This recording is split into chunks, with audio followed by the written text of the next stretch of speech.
ভালো করে কান খুলে শুনে নিন।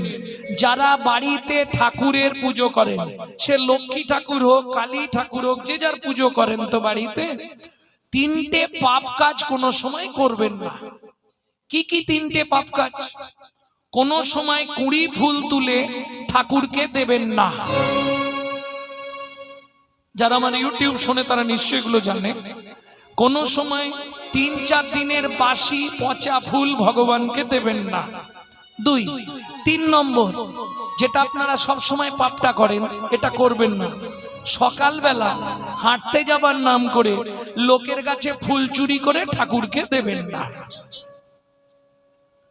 কি হলো, হাসছে কেন? মানে যারা করে তারা হাসছে নাকি? হ্যাঁ, এ পাপ হয়। কোথায় বলা আছে? ব্রহ্মবৈবর্ত পুরাণে বলা আছে, শ্রীমদ্ ভাগবতের ৫ম